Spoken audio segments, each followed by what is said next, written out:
right, so yeah, let's kick it off. We've got a new video for everybody today that we're excited about. Wanted to get back to this as we can, and thought of a new topic that we want to talk about. We decided we want to record a video. We're gonna be covering common investment myths today, and it turns out there's a lot of those. We went through and found several, lots of different investment myths. We're not going to cover all of those. We picked out 5 that we thought pertained to our expertise, and as well as ones that we thought were relatively widely known. So that's what we'll be talking about today and covering. So just the format, we're going to present the myth, talk about why we think it's a myth today, like why there's, any kind of myth typically has a little bit of truth to it. Yes. So we'll talk about that Make element it to whatever it is believable. we're talking about, and then try to do our best to debunk those. Yeah. So number 1, you want to introduce number 1 for us? Yes, investing is only for the wealthy. And this is a pretty harmful myth because people tend to believe if they don't have a lot of money, they can't really invest. But there's a lot of power in investing, and really just starting with small amounts can be powerful over time. An example would be for my now 17-year-old daughter. I've been putting $100 a month aside for her for not that long, just a few years. And now I'm afraid to tell her there's several $1,000s in there. And when she's 18, technically it's hers. So maybe that wasn't the wisest. But my point is that it really didn't take a lot to start really building some wealth for her. Yeah. For her college years, because it will get consumed quickly. But it's really something like, don't let that be a self-limiting belief, because it's harmful to. And there's data that shows a lot of the middle class just don't invest, and so they lose out on the power of that investing. Yeah, and historically, there was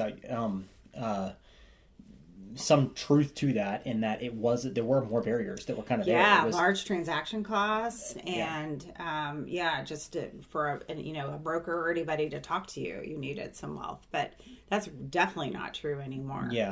Yeah, the emergence of like the common talk today are mutual funds and ETFs, kind of these ways to have a diversified portfolio, and those are relatively, I shouldn't say relatively new, but they kind of are. They didn't exist 100 years ago. Yeah. Where they're as far as we look at the decades past. But yeah, and one of the kind of to your point in thinking of your daughter and somebody that is just brand new to it, and you kind of have this thought of investing only being for the wealthy, that I don't have the knowledge, I don't have the high enough wealth to cover the fees or the expenses to open up something like this. I have no idea even where to start. It's actually pretty simple these days. We did a little bit of research before this, just I was curious myself to look it up. But 4 of the largest, and I'm going to name them that I think are probably recognized names, is Fidelity, Vanguard, Schwab, and Robinhood. Those are 4 common platforms that we hear of all the time. We have we use some of these. Schwab is one of our main custodian right now. All 4 of those make it really easy to open up accounts, and they're really inexpensive. Each one of them have 0 minimums, and there's the fees are really, really low. And not only can you open an account really easily with each of those, it takes very little to know how to actually invest that money. Yeah, they usually have guides that'll step you through, if what you're looking for. But what we would in general recommend is that, and we'll talk about this a little bit more later, but buying a ETF or a fund that has lots of investments in them, several thousand stocks usually, especially if you're starting out small. Start out with the stock market where you get more growth over time. Yep. So that's number 1, that you don't need to be wealthy to start investing. So myth number 2 we're jumping into is that high risk always leads to high returns. There is a grain of truth here. Yes, but... yeah. There's definitely an element that to achieve high returns, you have to take high risks. And like Jennifer said, there is some truth to that. You need to be willing to take some risks to achieve some higher returns, and there's lots of examples of that and where that exists. There are no sure things. These get rich quick sort of ideas and schemes that there's no risk involved, and you're going to have huge returns from this. That's not real. There is an element of needing to take some high risks. However, the myth there that all high risks are going to lead to high returns is not necessarily true. Yeah, I think, the general truth behind that is that the stock market offers you the highest returns, and it also has the highest volatility. But as long as you own lots of different stocks, that generally holds true. The higher the volatility or risk, the greater the return over time. However, if you have a more concentrated position, and pick stocks, for example, or the example we came up with that we thought was a really good illustration of this is Research in Motion, which there's a movie about. I'm dying to see it. I saw like a little tail end of it, which they were the maker of the BlackBerry phone, and BlackBerry was my first real cell phone. I loved that thing anyway. So, but they were cutting edge for sure. And their stock price went to $140. 2008. 2008. Yep, there's your You numbers. can see my notes below me, and I cannot. And then, but if you see the movie, you can see they were resistant to change, and then the next thing you knew, Apple just like cut their legs off. Yep. And by 2011, the price was $709. $709. Yep. $709. Thank you. Remember that one. And so that is an example of how. It's an example of a lot of things, right? But that was a lot of risk, because if that was the only stock you owned or one of the few, you pretty much lost it all. Yeah. Which really doesn't happen in a mutual fund, a normal fund with lots of different holdings in it. The other kind of part of it is sometimes our own human brains think if we're familiar with something, it's a good investment or a good risk. And that's not always true. Yeah. There's lots of examples of that. Yeah. So having a more diversified in that era, you could be in 2008. We'll say having investments in tech and a little bit more broad, where you're still capturing growth of something like a BlackBerry because they were a great company for a period. That you're taking much less risk, getting to experience some of the growth.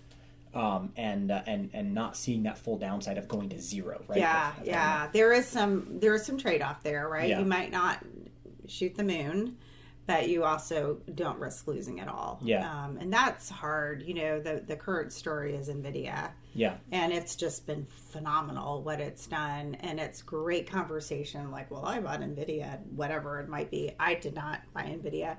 Mike did, but it makes great conversation. People love to talk about their winners like that. But who knows? There's lots of competitors. Can't keep going like it has, price wise. But and timing is always an issue or an element to that as well. If you're constantly taking the highest risk, you're going to see the most volatility in most cases. That typically correlates there or coincides. So if you needed access to certain funds within a certain period and it was a short period, you're looking at a 2-year window. I was just talking to my brother about this. I was asking about, hey, I need to save some money for a project he's working on, and wanted to know the best vehicle for that, but he needs the money in 2 years is his window that he's looking at. For that purpose, I definitely wouldn't recommend any kind of high risk portfolio, even a well-diversified one, right? And now we're looking at a time horizon to say that, over a decades plus long period, higher risk, diversified higher risk is typically going to show you a higher return. But going back to debunking that myth there, it doesn't always hold to fruition, because there's a very real possibility that 2 years from now, that investment is going to be worth less than it is today. And in that case, it did not lead to high returns. So that was myth number 2. I'll pull up the paper notes since our computer just went to sleep on me. Yep. Yes. Myth number 3, savings, money market accounts, and cash are the safest place for my money. Can you put there? So this is always a really interesting one, because our human brains really like the thought of, I put $1 in, I make some interest. Now you make a little interest. Recent years, not so much. And then I get $1 out. I am good. And it's more tempting now because rates are a bit higher, 4% in some savings, for maybe a little bit more. But for quite a few years, it was 0 that you were making in money market funds. And so that feels safe. However, in recent years, inflation has also been totally out of control. Yeah. It's moderated now. Prices haven't really gone down. Some have a little, but inflation has stopped growing as fast. That's like the lingo, the game with the language around this is, well, inflation's down. Well, that means the growth rate of inflation is down, not that everything's gone back to pre-2020 prices. Yeah. So if what you're buying is inflating at a faster rate than any kind of interest rate you can make on a safe investment, you're losing money because the buying power of your money is reduced. And you can see this in this chart. And this chart is money market Treasury bill returns since 1926. And every time you see red, that means inflation was higher than the yield of that of the Treasury bill at that given year. These are all years, just as a way. So It's not true every year, but it definitely is true often. Yeah, and that's the assumption that you're actually putting the money in Treasury bills. Well, that's true. There's the I'll say even scarier or more at-risk thought of cash, of keeping accounts in checking accounts or even in physical cash, of thinking and that you got zero return. Yeah, and there's nothing there. There's the and understandably, like the thought is, I want to preserve my principles. I don't want this to be at risk in the market. This is very important. I need to keep this money. It's set for a certain thing, whatever it is. But I've given the story before that made it very real to me. I'm in this industry. But fell, victim to inflation, and we'll call it that. I'm going to victimize myself here. But I previously, before working with Summit, I had a job that had me doing a lot of travel, and the company I was working with was gracious enough to allow me to accumulate my own miles, right? And lots of people that do a lot of travel, oftentimes for work, will get some great benefits out of Sky Miles and kind of accumulating those. And at the time, I remember looking at the different airlines, and in Richmond, one of the most common airlines is Delta. But there was the added benefit in my mind that I'm thinking, and Delta has the added benefit that the miles don't ever expire. They don't go away. I can keep them as long as I want to keep them. So I accumulated quite a bit of miles, and I remember getting to the end of close to the end of my career with this company, and seeing all the miles, and just quickly pulling up and looking and seeing I could fly me and my wife to Europe and back off of these Sky Miles, or really close. We looked at Alaska. I could get to Alaska and back. And in my mind, I thought, I'm going to save these miles, and one day we're going to take this trip. And it's going to be a great trip. We had young kids at the time, but I'm going to save these miles. And I looked not too long ago thinking, I still have those miles because they didn't expire. But I also have not continued accumulating, and I didn't use them. So they just sat there. Yeah. The inflation was real for that just the same, in that those Sky Miles are worth less now, and I could barely get to the Midwest with those same Sky Miles. Not quite as glamorous as Europe. Not quite as glamorous as Europe and getting over there. So that's the element, that there's a risk factor with buying power and inflation that people don't realize and don't think about. Yeah. All right. So myth number 4: active management always outperforms passive management. This is so. Let's define first active versus passive. This is something that we talk about often. We've talked about in past videos, and we talk about with prospects and clients all the time. That you can almost view this as a spectrum, right? That the passive side is buying one stock or one mutual fund or one investment. You're putting the money in one place. You leave it, you set it, and you never ever touch it for 40 years. It stays right where it is. The other end of the spectrum is I even hesitate to put day trading in here, but that'd be the extreme side of the active side of day trading. Going in and lots of turnover. You're going to outsmart the market, buy the right things at the right time. You're doing lots of timing and all of the elements like politics and COVID and all these things I think that this company is going to outperform. So that's the spectrum. And oftentimes people have this thought or this belief that active management is always going to outperform passive. And some will find this almost paralyzing, that I don't have the knowledge or the abilities to actively manage, so I can't invest it all, or I'm not going to be able to make as much. Yep, it applies to mutual funds too. Passive is index funds. I'm going to buy just whatever S&P 500, whatever they say. I'm going to own those 500 stocks. And an actively managed fund might say they don't do day trading for the most part, but they do a lot of, I think, British Petroleum is going to outperform Exxon, so I'm going to buy British Petroleum and sell Exxon, and it's just that all of that trading. Yeah. And what we see over time is that's far from true because none of us have a crystal ball, and we can't really. You don't know, right? Mm-hmm. And so the data shows though that sometimes that's true in some years, but it's not generally true at all. Part of it too is transaction costs. You've got taxes and sometimes commissions depending on where you're doing all this trading, and depending on the mutual fund too. And the mutual funds, when there's a lot of churn, there's a lot of taxation that happens and a lot of transaction costs as well. So we're not a true just buy the index and sit with it, but we prefer that to the super active where people are trying to predict what's going to happen next. Because of this, over time, you have a higher probability of success if you're not trying to predict what's going to happen. Yeah. And you've got the added cost to that as well. When somebody's actively trading and actively managing, as far as hiring somebody and going and looking for an active manager versus a passive manager, that the active manager, I'd say rightfully so, is going to be charging you more money. It's a lot more expensive. Because they're doing a lot more work. That we feel that is maybe spinning their wheels potentially a little bit because it's really difficult to consistently beat the market with those kind of choices, right? Nobody has. So that's that's number 4. Number 5, our last one. It's too late to start investing. Yeah, that's really kind of self-defeating thinking in that I understand it, right? You got to worry about market risks because markets are volatile in the short run.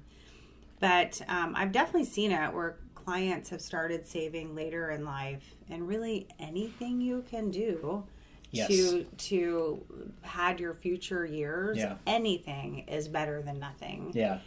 Even if it's small, going back to my daughter's $100 a month. It will make a difference for her as well. Yeah. She's young, but she's going to need the money soon for college. But so it's you really need to create a safety net for yourself, even if it's not a large one. That I think a small, if it's small and late, if you're investing for 10 years versus 40, you won't be as wealthy, but you will have a safety net of some sort. Yeah. The idea of compound interest is far from a new one. It's not really a myth. People know and understand that. If you do any kind of research, it's really easy to see that. But what people fall into this trap of the thought of, well, compounding interest is true, and because I didn't start decades ago, it's too late for me now. Is this thought that it's just to flip that on its head and to kind of present that as this fallacy and this myth. I've taught some adolescents or kids different investment and financial topics, and one of the ones we talk about is compounding interest. I use this illustration that's a really cool illustration that shows two different kids side by side. I'll usually use one as an example, and I'll have them stand up, and I'll say, okay, so now imagine that at age 19, they're both the 19 years old, both of them. They get their first job, and they start investing $2,000, or they have enough to save $2,000 a year. Okay, but one of them decides, I'm going to start right now with my new job, and I'm going to save $2,000 a year, and he does it for 8 years, and then he stops. Okay. And the other one... This is powerful. Yeah, the other one waits. He does not start at age 19. Instead, he spends his money for the first 8 years. And you guys are welcome to take this and share this with your kids because of the power of this. Waits 8 years and then starts to save $2,000 a year at age 27. And they both continue this journey. The first one, remember, only for the first 8 years. The other one didn't start until age 27. And then he starts saving $2,000. But the second one saves $2,000 every year all the way until age 65. So for the rest of his life, he saves $2,000. So that I don't even know how many years that is. It's almost 40 years that the second one is saving $2,000 a year.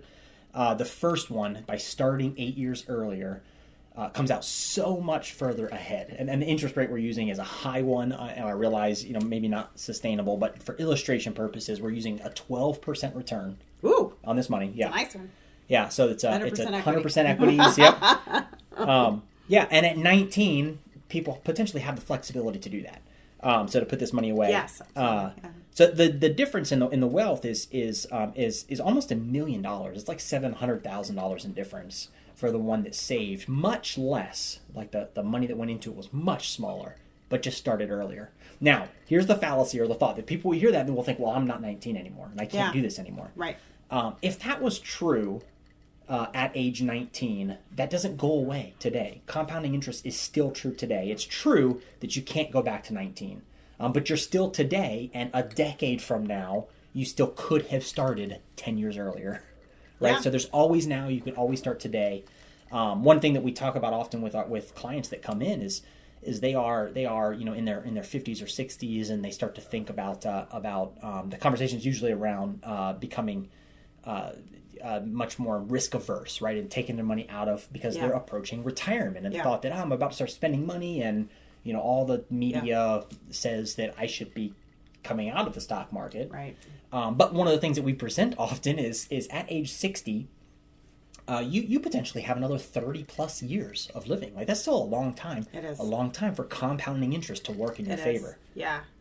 Yeah. And kind of tying that and I remember when I was thinking about going to grad school, I was like, I don't want to go every night. I mean, I went usually 3 nights a week and then did homework all weekend. I was like, do I really want to do that? And then I started thinking, well, the time's going to go by anyway. So how do I maximize my use of that time, right? And so that's how I talked myself into it. But it's true for this too. The time's going to go by anyway. Yep. So you might as well capture what you can of returns while you can.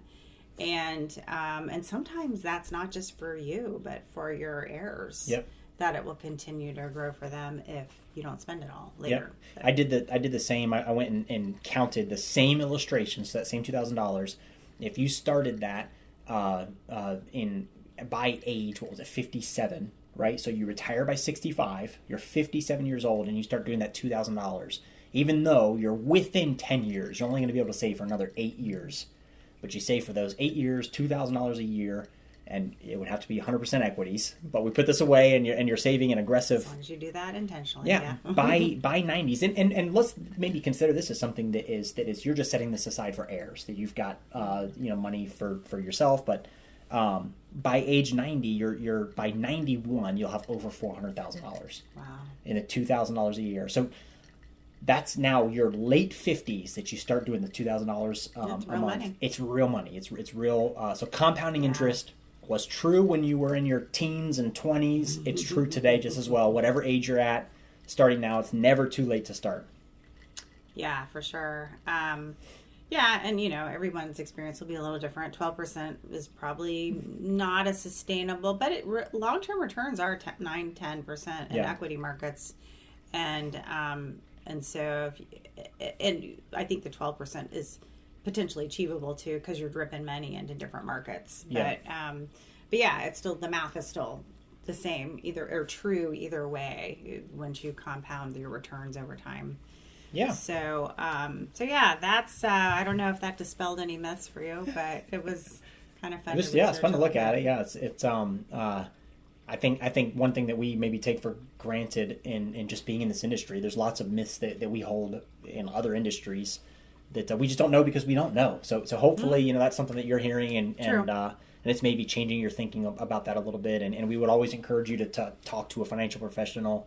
There are less barriers to being able to do that than you realize. You're welcome to give us a call, but it doesn't need to be us. Give anybody a call. Yeah. And yeah, I think that's it for today. Okay. Thank you. Until next time. Thanks.